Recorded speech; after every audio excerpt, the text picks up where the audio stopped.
C'est une tradition qui s'est installée depuis son avènement à la tête du pays.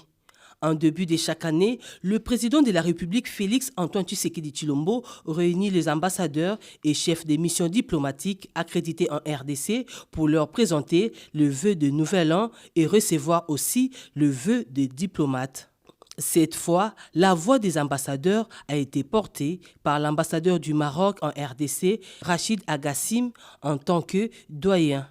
Ces derniers a rappelé que l'année 2024 a été marquée par 3 grands événements au plan diplomatique, à savoir l'élection de la RDC au Conseil des droits de l'homme pour les 2 ans en cours, le lancement officiel de la candidature de la RDC au Conseil de sécurité en tant que membre non permanent et le rôle notable joué par le chef de l'État en qualité de médiateur de la CEAC. Dans une allocution de 40 minutes, le président de la République, Félix Tshisekedi, a remercié les diplomates dont la plupart ont condamné en des termes clairs l'agression de la RDC par le Rwanda. Le chef de l'État estime qu'il est temps de passer des déclarations aux actions punitives. Nous avons pris note des condamnations émises par certains de nos partenaires à l'encontre du Rwanda pour son rôle dans la déstabilisation de l'Est de notre pays.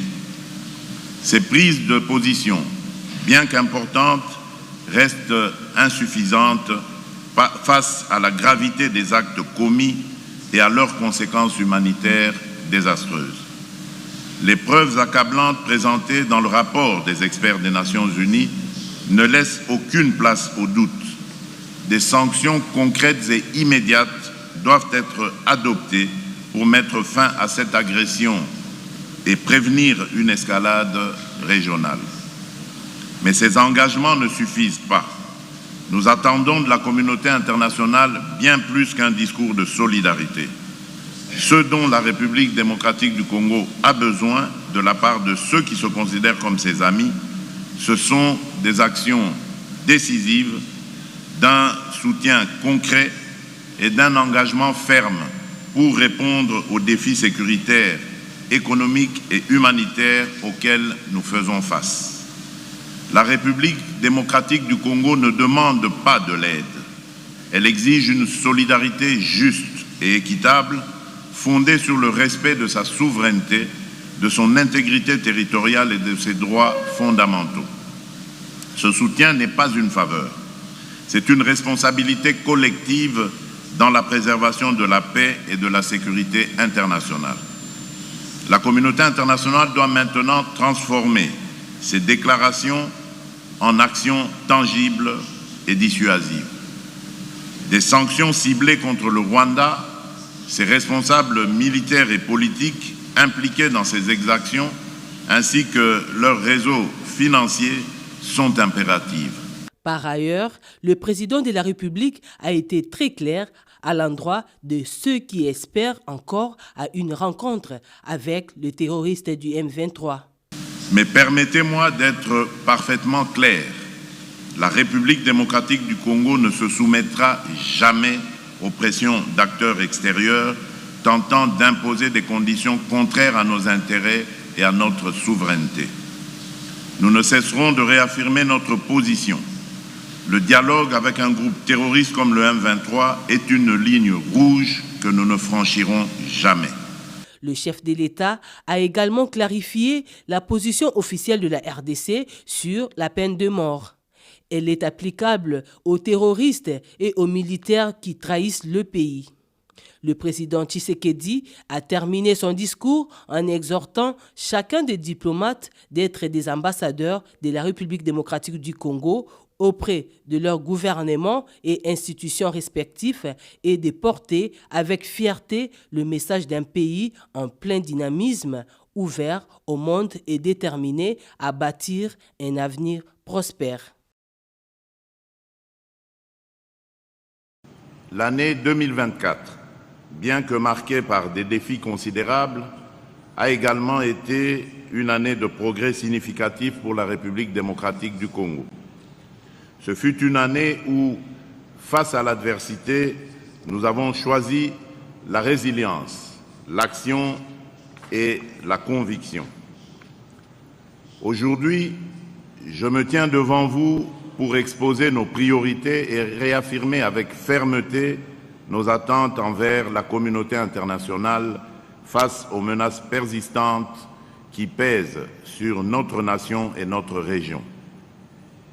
Excellences, Mesdames et Messieurs, 2024 avait débuté sous le signe de la confirmation de ma victoire et de celle de la coalition politique que j'ai conduite, l'Union sacrée de la Nation, lors des élections générales de décembre 2023. Ce scrutin, libre et transparent, a permis au peuple congolais d'exprimer dans toute sa souveraineté sa confiance renouvelée en notre vision et notre projet de société. Cette confiance, je la considère comme un appel à ancrer durablement la justice, la paix et le développement au cœur de notre gouvernance. Fort de ce plébiscite populaire, j'ai eu l'honneur le 20 janvier 2024 de prêter serment pour un second mandat à la tête de notre nation. Ce moment chargé de sens témoignait de la vitalité démocratique de notre pays où la légitimité du pouvoir réside dans les urnes et où la séparation des pouvoirs entre les institutions garantit un équilibre indispensable à la gestion de la chose publique. En République démocratique du Congo, nous avons fait le choix irréversible de bannir la dictature et de construire une démocratie véritablement inclusive. Contrairement à d'autres pays où les élections s'apparentent à des répétitions d'un scénario préécrit, avec des adversaires soigneusement choisis d'avance pour garantir un résultat inchangé, le processus électoral congolais est un espace ouvert où chaque voix compte, où chaque citoyen peut concourir et où l'opposition a sa place.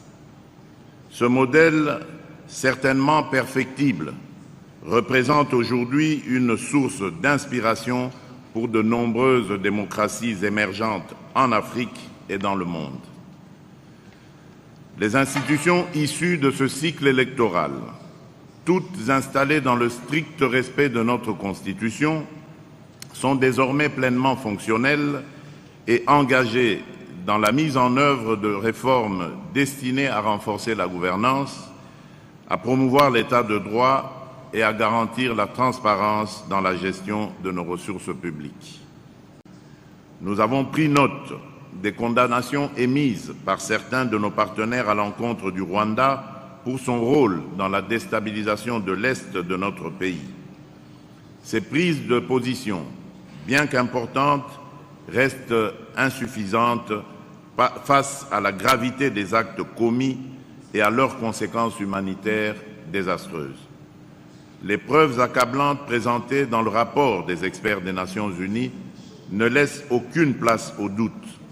Des sanctions concrètes et immédiates doivent être adoptées pour mettre fin à cette agression et prévenir une escalade régionale. Mais ces engagements ne suffisent pas.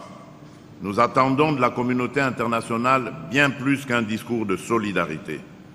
Ce dont la République démocratique du Congo a besoin de la part de ceux qui se considèrent comme ses amis, ce sont des actions décisives, d'un soutien concret et d'un engagement ferme pour répondre aux défis sécuritaires, économiques et humanitaires auxquels nous faisons face.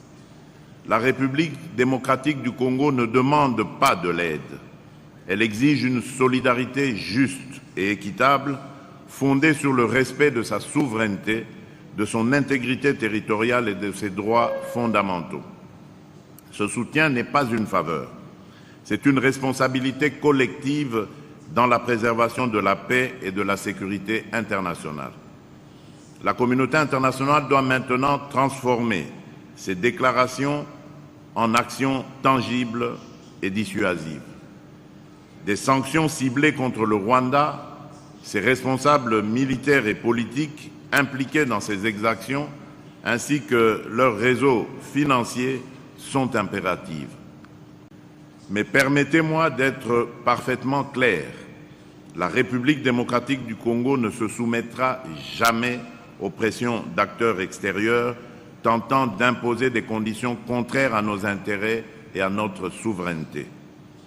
Nous ne cesserons de réaffirmer notre position.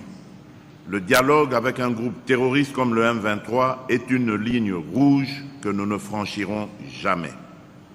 Toute tentative de normaliser ou de légitimer ces criminels constitue une insulte à la mémoire des victimes et un affront aux principes fondamentaux du droit international.